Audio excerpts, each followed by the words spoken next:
Welcome to the Supreme Influence Show, the space to embody your infinite potential and fulfill your highest destiny. Hi, I'm Niurka, and I'm inspired to bring you this amazing episode. This is part 2 of economic predictions in light of COVID-19, the recovery and rebuild, with our very special guest, world-renowned macro-economist Zane Pilzer. If you missed part 1, please be sure to go listen to part 1 first, right now, because it sets the foundation of today's show. Paul is a macroeconomist who has advised CEOs worldwide. He's served as economic advisor in 2 presidential administrations. He's an entrepreneur who has founded 5 companies, a professional speaker, adjunct professor at NYU, a writer, New York Times bestselling author with 11 books, and a dear friend for over 20 years. Paul has his finger on the pulse of global and national economics, and today I am honored to share his brilliance and timely message with you. This show gives you greater awareness and knowledge of the recovery and rebuild after COVID-19, and you'll receive economic predictions over the next 10 years with glimpses of his soon-to-be-released book, The Roaring 20s. As challenging as the COVID-19 pandemic is and has been for us all, Paul reveals positive news and projections in the midst of the chaos and how we can be wisely prepared in these changing times. He's a revolutionary thought leader who has debunked traditional economic theories on scarcity, offering a new theory called economic alchemy, based on abundance and revealing how our world contains unlimited resources because our creativity, ingenuity, and exponential technologies empower us to continually evolve and define new resources and discover even better ways to use our existing resources. I'm inspired to bring Paul's profound wisdom to you today on this episode. It was recorded during a Saturday morning video chat where I invited a small group of friends to join me in this conversation. Keep in mind that things are changing fast, and even though that's the case, this information offers you essential insight and understanding of macroeconomics and how it relates to you, your family, your business, your finances, our communities, our global structures, and our world. So let's dive into part 2. We could still open Planet Fitness on March 31, like we told everyone we planned to a week ago, if we get the COVID virus under control, either by stopping contagion, communicating it, or finding a cure for those who have it, or a combination of both. Okay, so in response to when is the market going to bottom out, we don't know. It's going to be based on the solution to this virus. Biological, and based on the medical solution. Then we now have to go through industry by industry, company by company. The event business for meetings like this is going to soar. I mean, if you look at the rate of the companies like Zoom, this is the platform you're using right now, by being one of the best platforms, I have to think they're great. Their stock's going crazy. Their stock's going crazy. I just saw their stock, yeah. Right. And so the event business and people who supply it, it'll be like more, I see this, and I look at all your heads here, I see this more like a giant Vegas slot machine. I put in my tokens to get boom, boom, boom. I want 6 economists. I want 10. I want 30 Niurkas and the whole staff to help me out and coach my team. And you buy it on demand, and you don't have all the logistics you had in the event business, meaning getting everyone to one place. They just pop online. And then somebody comes up in your company with the question, or your client comes up, and all these experts are assembled there. That's a fact already doing, although I'm not being paid for it. I'm on multiple chat groups that meet like this of bank regulators. I don't know why I'm on this one, of heads of research at major medical schools. They want to know how the supply chain will continue to keep getting the medical supplies, which, by the way, is our current major crisis in medicine right now, is getting the supply chain of tools to the doctors to keep them safe. We're going to see the event business go a very significantly part online. Notice fundamental change, and that might even lead to more revenues. We've certainly seen businesses completely change. Remember the days you had to have a travel agent to book a flight? We've seen the whole industries change quickly. They're going to change really quickly now. And it's really almost, I don't have an answer for which one it is. Certain industries are going to take a while to come back. And again, it comes down to medically. Are we going to slow down COVID so it's manageable like the flu, or are we going to eliminate it entirely? I mean, airplanes are really scary places to sit there for 6 hours and circulate the same air. You know, they freshen it and they do their best to not get COVID. I had a friend, I was on a group with all Delta pilots, and every one of them thinks they have COVID. They said, Paul, there's no way I can fly a plane back and forth 24 hours. What do you see happening with those industries? What do you see happening with the airlines and with the hotels? And I'm sorry to duck it, but it's medical. If we come up with something that no pilot can get COVID, bing, we're going right back to work. People are dying of travel. Not everyone has money, but somebody does. They had their vacations all set, especially if it's April or May. I mean, everything's being pushed out a little bit. Another good example, I attend an economic conference each year on where the world's going of 1,000 leading people put on by Wharton Business School. It's my favorite group. Last year was in Shanghai. This year I was on my way there March 3rd, March 2nd, and they canceled it. The government of Singapore said, I'm not going to let 1,000 prominent heads of state and economists fly into Singapore and all get, just when we conquered COVID, they thought they had March 3rd. So they canceled the event. Now, they just rescheduled it. Crazy. Last week, I got a notice. It's on for June 11th. I thought they'd skip this year and we do the 2021 one. It's on for June 11th. It's technically, as of today, if you Google Wharton Economic Conference Singapore, it's on for Singapore on June 11th. Now, the last 4 days make it look like it's going to close. But you see what's happened? Someone asked me to build a model. I'm very good if you give me the date that we've conquered COVID.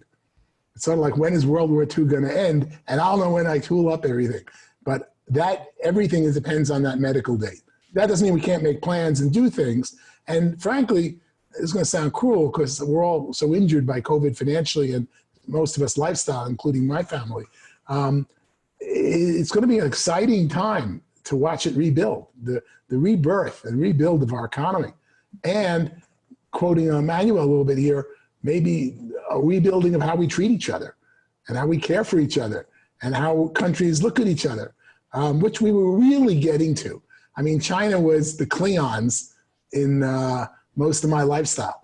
And China are my dearest friends. I love going there the most. Wharton and NYU, my two schools that I teach at, both built major campuses. I'm now an adjunct professor at NYU Shanghai.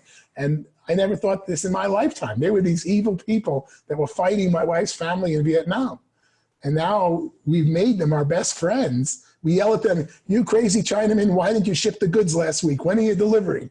You're no longer threatening to kill them. You're threatening to get more deliveries and pay them more money. I think we're going to return to that even in a better way, again, based on COVID letting us go back to hugging and loving each other. Awesome. Thank you, Paul. What is your take on the bank's attitudes of deploying capital on current deals in the pipeline? Great question. And there I feel comfortable. The first thing I have to define is, what is a bank? A bank is something that I'm an ex-banker. I got my first job outside of Wharton right at Citibank and rose up to be assistant to the guy who's running Citibank. And I'm still very active with Citibank in all my businesses. And Citibank then was the largest bank in the world, and still to many degrees in many areas is. Bank is a facility that you put your money in as a depositor. And the example Chairman Riston always used in my time is, there's a little old lady who's got a grandson, and she wants that grandson to go to college. And every week she shows up and she puts in $50. And she's done the math. We showed her that she'll have $20,000 saved up when he's 18 and goes to college. And that's our customer. Now, if I take that money and invest it in your business, show me how the little old lady gets it back. And Wisdom would always tell me about the old lady. We're not trying to make money. In those days, banks, we dreamed of making a loan at 6%. We took in depositors at 4 and 5, and we lent it out at 6.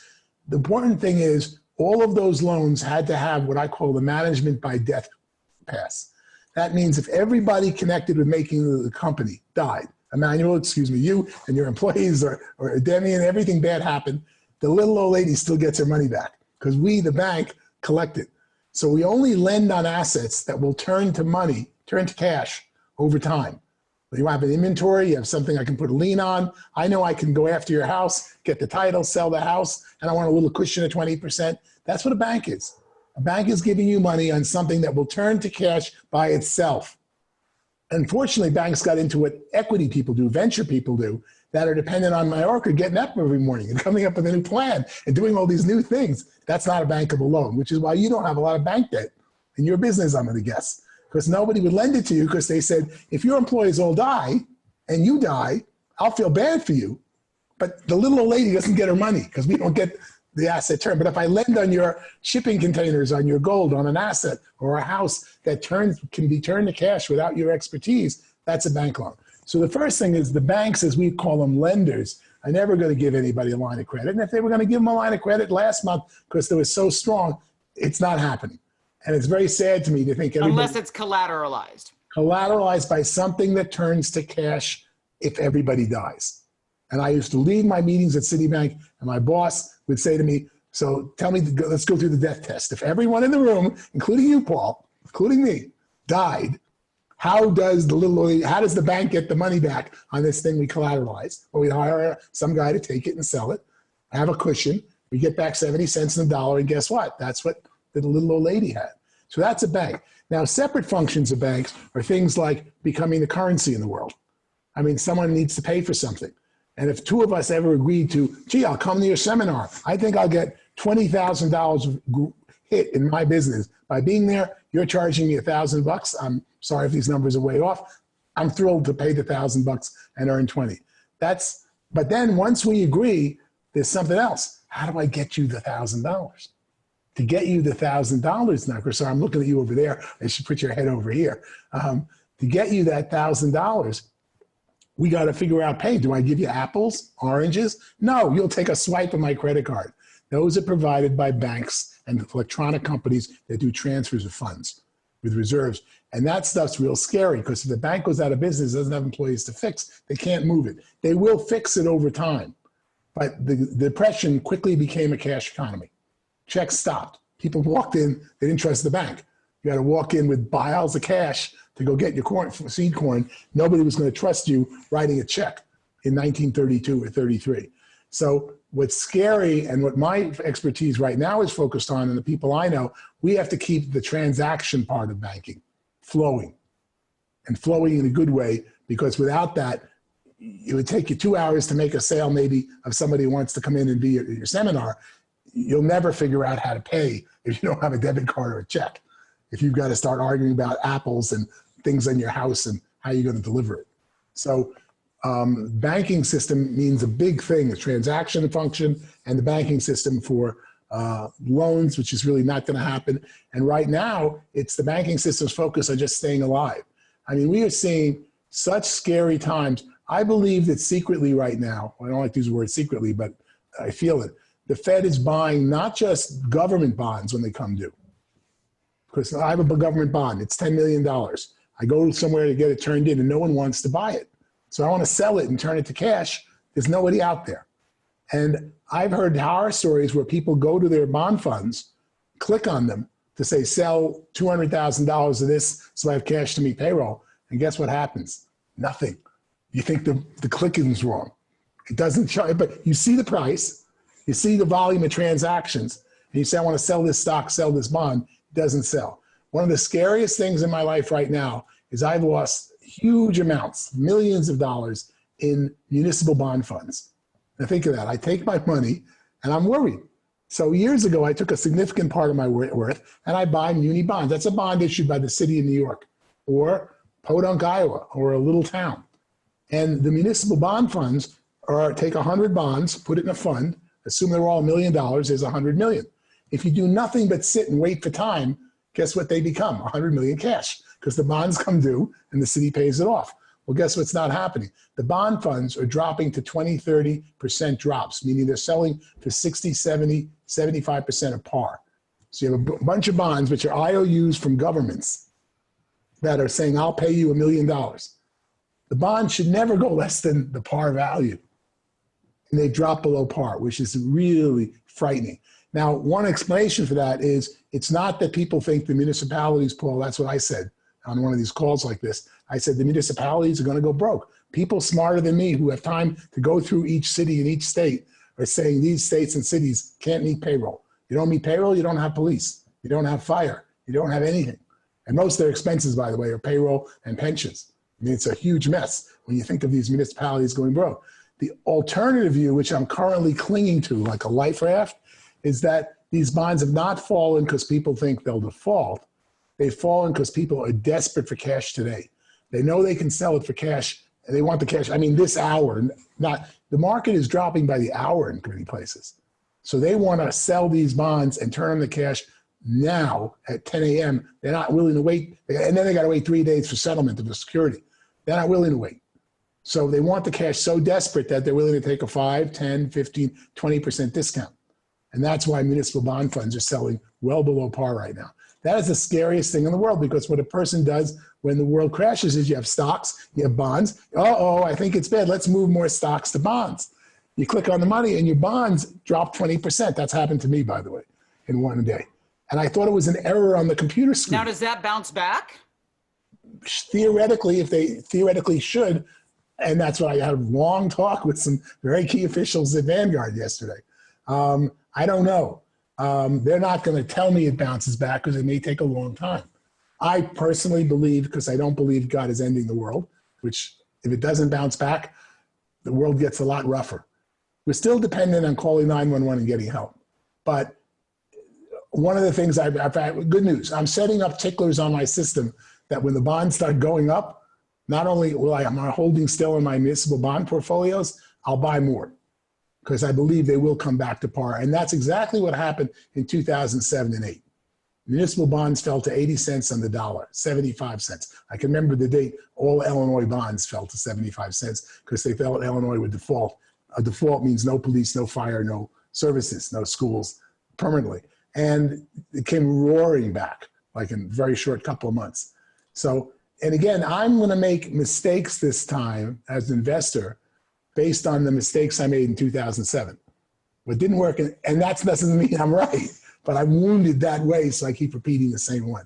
I'm sort of rambling here if you're following. Okay, so in looping up that question, that as far as banks deploying capital, as long as there is the collateral to back it up, there is no collateral. If there was collateral, yes. Show me what anyone here as entrepreneurs you've got on this table have as collateral besides their house. And that house might be worth half as much. They're thinking the house is worth $2 million because they bought it for $1.5 million and it was appraised at $2 million. It may be worth zero, it may be worth $100,000, or it may be like the municipal bonds. Those who want to buy it want such a discount to buy it because their opportunity in the recovery is so great that to take money and turn to his family and say, I'm buying a house, they go, no, of course, I'm buying money in the recovery versus a house, they're going to skip the house. In other words, there won't be capital to buy homes. What do you see happening in the real estate industry? It depends on going down to biology again. Depends on the time of this thing lasts. If this goes away in 1, 2, 3 months, real estate industry is pretty long term. Now, I own and control, I'm on the board, and I have personal investments in senior housing.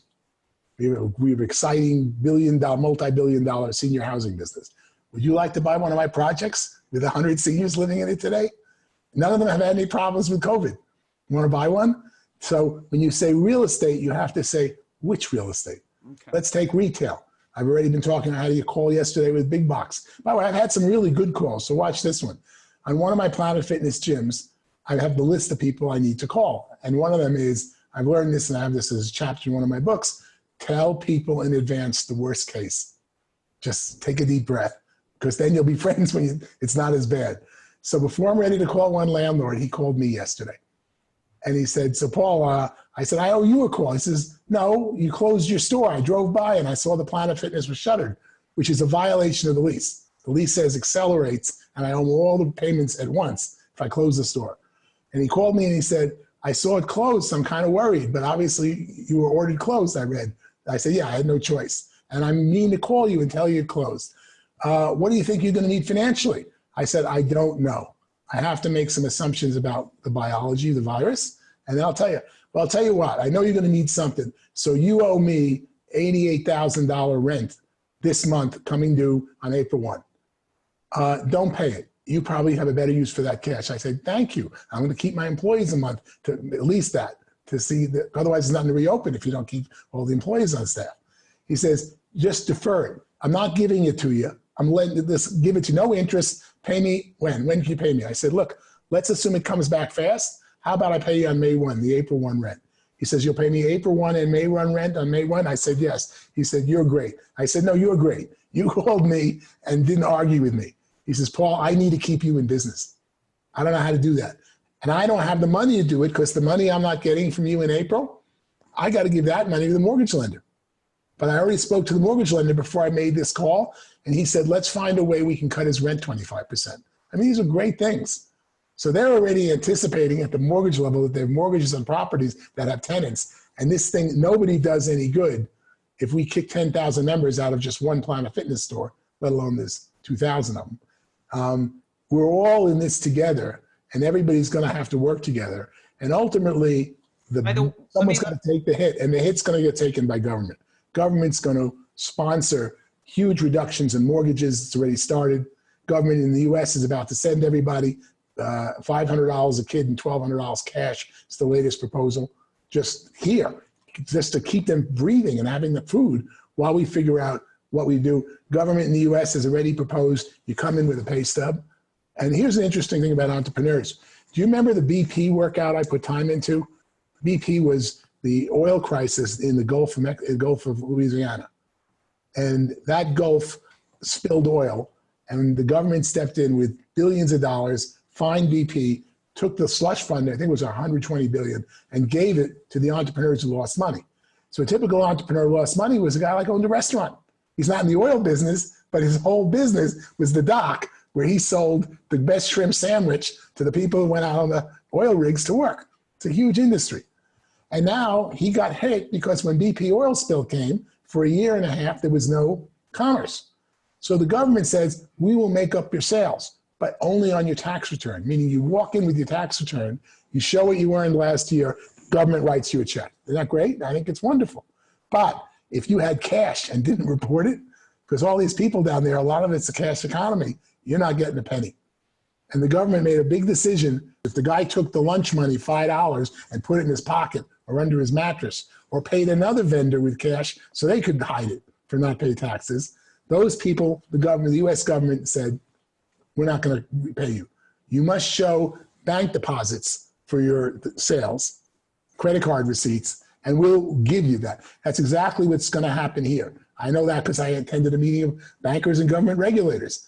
And we're going to come up, I'm not regulator, I'm an advisor here, I'm not making the decision, but the decision will be to pay people what they lost in revenue. So a small business who was doing $8,000 a month in a little bodega selling some kind of food, if he can show receipts for the $8,000 a month, right now, government could change, there's a good chance the US government, the IRS will say, here's a check for $8,000 a month ongoing, or if we're closed for 5 months, because that's what you lost through no fault of your own. And you're saying that the government would subsidize their gross revenue for that month for these small businesses? That is happening right now. Right now, we are arguing in Congress and in the United States how to do it, not if we should do it. That doesn't mean we will do it.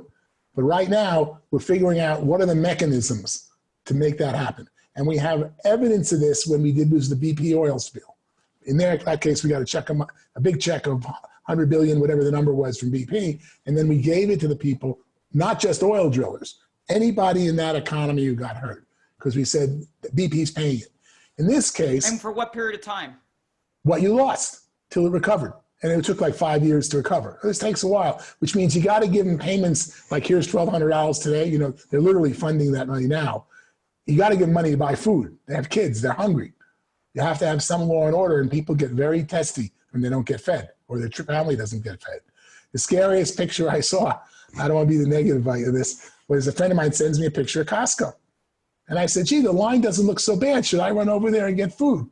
He says, I wasn't sending it to you because the line bad. Look close. Half the people at this angle had a gun on their hip.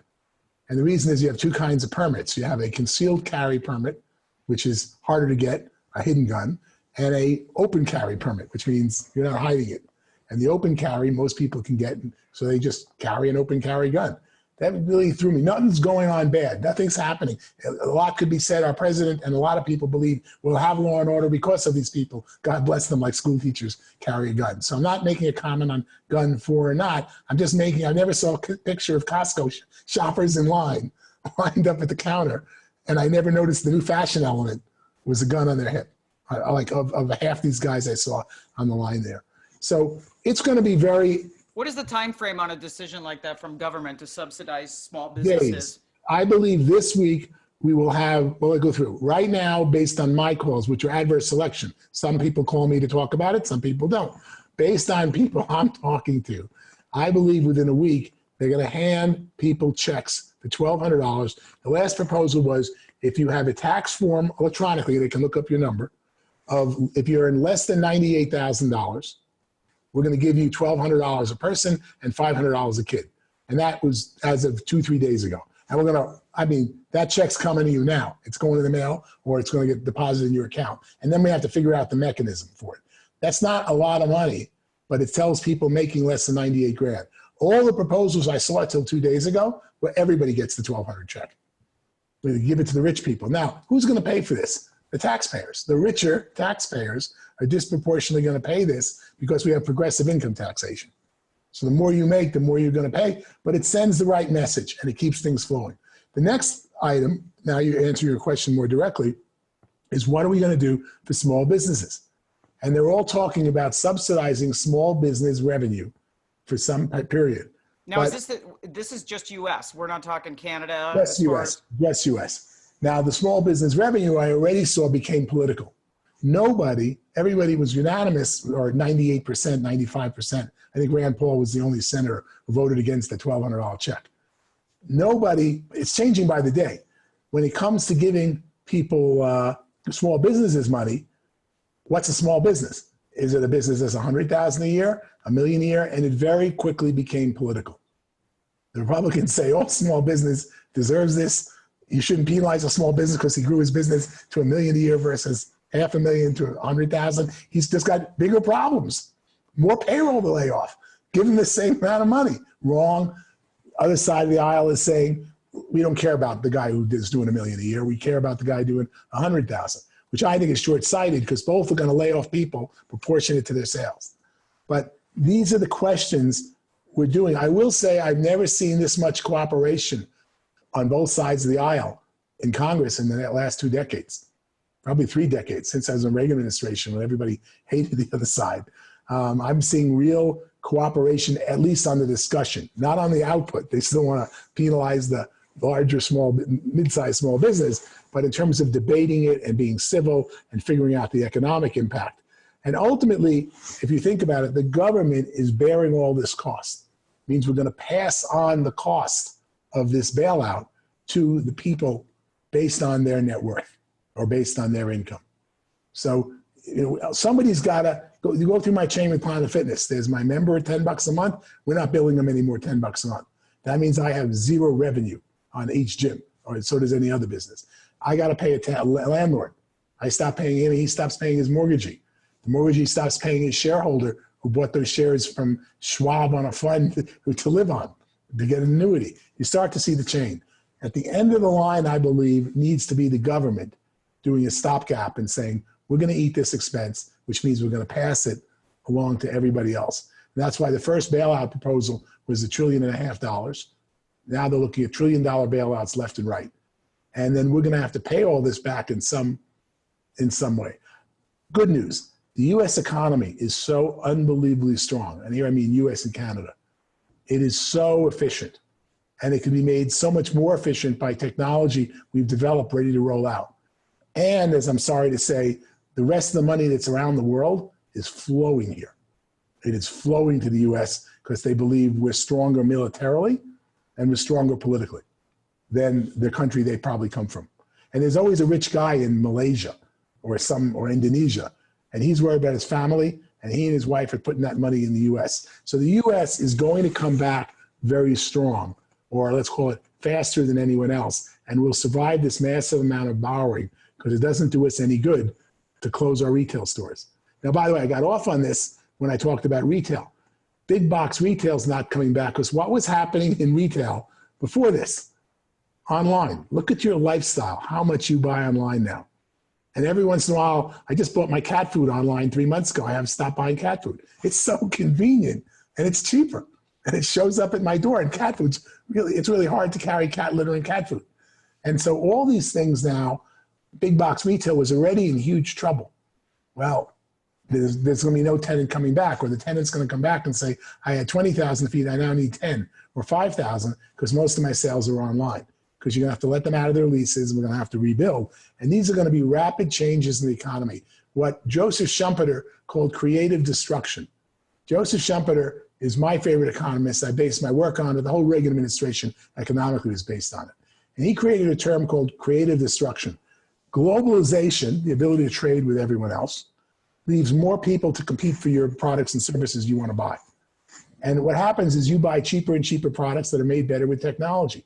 What does that do? It puts lots of people out of work. Because people who had a job, when you buy something cheaper, that plant that you bought it from probably employs 5 people, whereas the other plant has an old method employing 10. And we call the old method being destroyed creative destruction. It's a great term. What happens though is, he said the creative destruction, which he coined in the early 40s and made his career on, it eventually puts so many people out of work that the people vote in socialism. We certainly saw that in the American primary of the last few years. We had a socialist candidate leading the pack for a while, announced socialist, not someone who I'm saying, hey, you're a socialist. I am a socialist, as Bernie Sanders, and he was the leader. Because so many people are put out of work by new technology. Read that as globalization is the accelerator on new technology, because you can buy it somewhere else. And that was happening anyway. That's now going to happen so fast, and it may change our political system in a big way. And you might argue that socialism is, I'm rambling here a little bit, socialism is the right term for an economy where the government bails everybody out and tries to get it back. Now, historically, though, we have some great precedents here. The government bailed out GM. We were right down the middle split. Obama was the president. He rallied the Congress, which was Democratic then, and they bailed out GM. And all the Republicans went crazy. Now, let's get a little more specific. I wanted GM bailed out because I wanted to see all electric non-polluting cars. I said, GM can't do it. If we close GM, Tesla will buy those plants and we'll have enough non-polluting cars. But most Republicans didn't want to bail out of GM because it sounds socialist. Well, guess what? In 3 years, GM paid it all back with interest. Turned out to be a great deal for the government. GM bailed out, the US government bailed out Citibank and Chase and all these banks. And everyone said, you can't do it. They're the criminals that caused the problem. I don't agree with that, but that was the view. But you had to bail out the banks because you needed your credit card to work. And you needed something, if you were buying an asset like a farmer with seeds that would turn to cash in 4 months, you needed to borrow that. You needed a line of credit. And if we closed the banks, all that would stop. Well, we worked through the system, and all the, quote, socialist decisions made in 2007 and 8, I'm embarrassed to say this as a Republican, they worked. In terms of, yes, we gave these guys money, and guess what? They paid back every penny with interest, and and they're all running out privately. We have good precedents of evidence of government stepping in. Government needs to make the right decision, and the devil is in the details. The devil is in the people who have backgrounds in finance to figure out how to keep the banks alive, and more important, the bank's business flowing to the private customer as we rebuild this. Because we're going to rebuild it so fast, I said the V like the U, that we're going to need the banking system, everything working really quickly. What do you see happening with construction? I think that's just one of the first ones that dies, because new construction, well, the key is every project's got to be looked at. Do we continue funding this, even if we have to leave it empty? Now, I know after 2007 and 9/11, we left a lot of projects just half built. Told the city and state, it's unbuilt, big deal, unsafe, and then picked it up 1, 2, 3, 4, 5 years later. All that's got to be, decisions got to be made, and we need to have our municipalities alive to make those decisions. So that's again, that goes back to, when is this going to medically be solved? When is is the this answer to that question. So it depends on. I'm still hoping, now that my number one worry has been my son with COVID. Yesterday, that got solved at 2:13 p.m. He doesn't have COVID. My family's clear. Now I'm focusing on my number one problem. And the number one is going to be, when does this end? And I'm still clinging to this thing goes real quick. that somehow we get control. There are probably three things now, I should say. We solve the problem of contagion, people transferring it to others. We solve the problem of making it not a big deal, because even if you're old and you get it, we have a drug now that cures it. A third one would be we solve the problem from some combination of both, and it gets solved next week or in 2 weeks or in 3 weeks. Boy, will we roar back then, because most people are still paying their employees 2, 3, 4 weeks because they are still clinging. It's sort of like hope. I don't have an answer there, but if we solve this quickly, there's a real opportunity to make a lot of money in the next month, assuming we solve the biology in the very short term. But again, I don't have, I love being an economist, not a biologist now. Beautiful. People of my generation are running around saying, where is Mussolini now that we need him? And the reason for that is Mussolini, at a time that the only big commerce or way to get around was trains. And the trains in Italy versus Germany and the US were terrible. They didn't run on time, they didn't come at all. And Mussolini ran and became Mussolini by putting in law and order to force the trains to be on time. He unfortunately became Hitler's best confidant and dictator. But that's where we are right now. On China, I have been very active in China. Most of my revenue and work comes from China for the last two decades. And in China, each time I'm there, I love their system because they fully understand the Star Trek motto: the needs of the many outweigh the needs of the few. And just say it 3 times: the needs of the many outweigh the needs of the few. And I used to think of that as a little cute thing when I was 12 years old watching the original Trek series. That's what this comes down to right now. China understands needs of the many. China understands they have a criminal justice system that I think is wonderful because it's focused on the victim. We, society, screwed up that this guy killed this guy. We need to make the guy who got injured whole, not so much punish the guy, which we'll do, who caused the crime. And I've looked at China, and they think of us, my Chinese friends, whenever they visit America, they look at us like crazy. How do you live in a city? I once gave a speech in the Great Hall of People, and we walked out all at once with Wen Jiabao, the premier of China. And my handler, who was then their health and services secretary, said to me, we watched the premier run over to a group of old ladies, break from the crowd, hug these old ladies who saw him, made eye contact. And when he went to do that, the premier of China, my handler says, Paul, look at this. He's loved by the people of China. I'm told in the US, if Obama walked out on the street one day just to get a walk and started hugging people randomly in Washington, he'd be killed. And I said, probably they would put out the word that he's walking unarmed down the street. And he thinks of our system as barbaric. And right now, the Chinese people who all went back to work 10 days ago, one of my morning calls each morning is to call my employees and people in China and say, what's going on? How do you feel? And all of them, almost universally, I'll rattle off, ran to be with their parents, because they're mostly single child families, which is another whole issue. They ran to be with their parents. They stayed in their parents 2, 3, 4, 5 weeks, and now they're back to work. So they've returned it, and they think we're crazy that you couldn't tell an American, I'm going to put an armed guard at your building or on your neighborhood and not let you out till you tell me where you're going and bring me some evidence. If you're buying groceries, you better come back with the groceries. And we all obey this, not because they're going to shoot us, because we think it's a great thing to do, that they could stop contagion that way. Excuse me. And the cough, I have to warn you, is I drank my coffee too fast, not everyone thinking I'm going to contage them through the screen. In my bubble, we're looking for Mussolini. We want someone to tell us what to do based on science and tell us what to do, and we'll obey it, and we're staying in. And I live in a total lockdown county, which is the worst county for coronavirus in all of Utah. We have more contagion right here in Summit County, Park City. It's a ski town. And the reason was we have a population of 7,000 people and 50,000 tourists coming to ski. Excuse me. So I don't know where the answer is, but we may at some point all take a Mussolini view. Yes, I have a quick question. So the quick question is this. You spoke about how essentially large-scale social programs were put in place via GM, and now we're looking at possibly one of the most massive social programs that will ever be enacted. The interesting political question on that is how right is Bernie Sanders about his proposals on socialism to lift the country out from where it's at? Yeah, I don't have an answer on Bernie Sanders. I do have a good positive, though, on Bernie's side, is that the real issues right now are we needed last week to get $1,200 to every adult who earns less than 90 grand. Or I would have said to everyone, just to have them buy food. And it's not really political right, like who pays the right taxes and whether we have a common payer in medicine. It's more like people need medical care in a short term. There's a guy lying in an emergency room. How do we get money there right away to fix that problem? Because ultimately the nurse is not going to work late if she doesn't have money to buy food for her kids that night.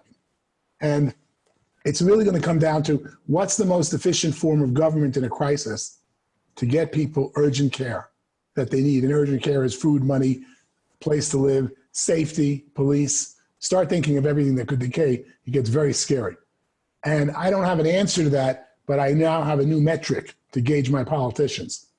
That's why I use the example. Most of my friends are all looking for Mussolini. We're not looking for Adolf Hitler, but we are looking for somebody to take control and figure out who should be arrested in LA, going back to Niurka's comment of arrests going from 300 to 60, and what's fair and unfair for the short term. And then we'll, from that, rebuild a lot of the long term. Ultimately, in this comes good, because we rebuild and we reevaluate. On one end, back to the example of arrests, Niurka, certain people you said who shouldn't have been arrested in the first place are not being arrested. So when we put back in the arrest systems for the bad guys, we'll probably maybe think, well, we don't need to go get the good guys yet, or the guy smoking marijuana and put him in jail because he lives in a state where it's illegal. I'm not saying we're going to make these, but everything is up for grabs. And everything comes down to which form of government is the most efficient. But people don't understand. When I read Karl Marx and all the communist ideologies, they were all economists, and they're written about efficiency. They were really Karl Marx, Hegel, they were all written as these are what we need to do to distribute goods and services to people. And we're going to be analyzing that short term right now to keep things flowing. And then as we rebuild long term. Doesn't mean we're all going communist, doesn't mean we're all going fascist, but it means short term we have a lot of tough decisions to make to try to keep ourselves going.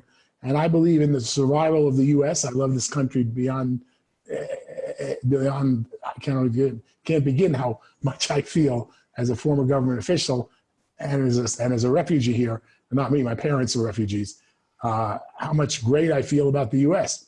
So I believe we will survive, but politically it may involve taking more of a Chinese stance, which is more Mussolini than short term or longer term. I happen to think China's view that your premier should be able to walk down the street and mix with people, that's a good thing. You know, why shouldn't the president of the United States be able to walk down Connecticut Avenue and talk to people and ask how they do? I think that would be a good thing, and that would be a goal for we're going to clean up our streets or our people or use technology and get using one example, that the premier can walk down the street and talk to people. Because the Chinese think we're bizarre, they can't. Thank you so much, Paul. We are really grateful for you being here, and I know that you have another call coming up. So I'm just going to ask a few quick, and maybe you could give quick responses on this as final questions, is how about the stock market as far as investing? Is there, when would be a good time, or what are your thoughts as far as investing in the stock market? I've always called that one wrong. So everybody's going to have to look at the news and make their own thing. And it's not a question of being accurate on when. Remember, the stock market is not the predictor of the economy's recovery. It's the predictor of when people think it's recovering. So when people start thinking it's happening, there's going to be a huge opportunity to do nothing more than just buy equities or buy stocks. I'm personally buying more muni bond funds, which are down 20 cents on par, which is really crazy, because I can't, in my lifetime, I always bought muni bonds at premiums. I mean, I paid 101, 102, and now that I can buy them discounted, I'm going, they got to come back. That's just me. I could be very wrong. Certainly was wrong the last week or two, because I started buying them when they went down to 5%, 95% of par, meaning somebody said $1 million bond is worth $950, and now it's down to 800. It's really scary. But the stock market is really the scariest thing I saw this morning. I went and looked how low did it go in the depression. And it's right now, it's about 65% of par. Meaning the market in total is trading for 65 cents on the dollar, which most people have leveraged positions in that, they're wiped out. The market, stock market, equities, same bonds, same stocks in 1931, 32 hit their low point, and they hit 20 cents on the dollar. So the market dropped 80% in the Great Depression. Our market's dropped 40% now. The scariest thing in the market today is when you want to take your money out of equities, you normally buy bonds. And the bonds are down 20%, which is phenomenal. Like all the rules, everything. Why did I go to Wharton Business School? I got an MBA to learn how to do these things. And everything I've learned that has served me really well in understanding how markets work, stock markets, is gone. It's like they dropped me on a new planet the last week, and there's no gravity, and I haven't learned, and they told me to swim. I don't know, how would you swim with no gravity? I don't have an answer to that, but you have to think it through. And that's what I'm feeling like. I'm lost completely because the rules are no longer the rules. And that just happened this week. Sorry to scare you on that in the market. You had other questions? How important is it for, we talked the other day as far as like how much is insured in particular account? Are you okay if you have more cash in the bank than that? How important is it to put money in two separate banks, for example, as opposed to just one? And that's a great example. For a small business person, definitely put it in separate banks or put it in another name, someone you trust or your spouse. If there's two legal taxpayers on the name, this is US, you get 500. If 3 people have a joint account, in some cases you get 750 of insurance. Doesn't go forever, by the way, but some number of depositors you put as the co-depositor with you, you get more insurance. Now, if we ever hit that level that the insurance gone, I believe there's blood in the streets, literally and figuratively. So I don't think we're going to hit there. What we did in 2007 is we upped the limit from 100 grand to 250. Then in 2008, we said, everybody's insured 100% on any checking account, meaning it's millions to all commercial banks. And we did that because there was no way to keep the system alive. Because 250 sounds good for your average depositor. People like me, I got 250 in 20 accounts. They're all little business things. And I got them all with the same bank that knows my business. I can't just pull them all out to try to get insurance. So the 250 doesn't help business people who are small business people, like owning Planet Fitness gyms, franchisors. It doesn't help franchisees. It doesn't help individuals. It's too small an amount. It sounds good, and you certainly should put money in the bank trying to get the limit in your favor. And I did, of course, make sure my spouse or I are on this so we get 500 coverage. But I don't believe we're ever going to hit that because I believe they're going to insure all banks like they did in 2007. What's interesting to look at here, and I haven't completed this, is all the things we tried and did in 2007 and 8, we're probably going to do again because that's some fiscal stimulus we know. The problem we're facing is we've never had an economy in the history of the world, except wars, that went to zero, and it was always the loser. The economy of Hiroshima went to zero. That's a very unusual example when the bomb hit. And even if Hiroshima got rebuilt, our economy not only is going to go down, it went to zero overnight. Normally a depression means a depress. Think of it, I go to a wall and I push in, right? This is a depression in my thumb. It's not a wipeout, the whole wall fell apart. That's what this is. Everything ground to a halt to zero. And so we don't know how, depression, you know how to grow. You're at 50% of sales, you grow back to 100. But we don't know what to do, all based on the biology. Wonderful. Based on the biology and that we know that once we hit that bottom, we're going to come up like a V.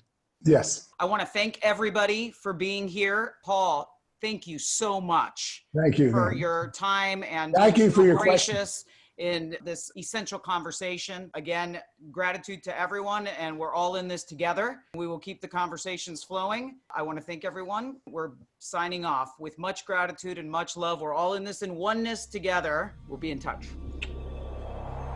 I'm intending that you enjoyed and received profound value from part 1 and part 2 of our conversation with Paul. I know that I absolutely did. And even though that things are challenging in this time, know that we will quantum leap forward with greater clarity and strength than ever before.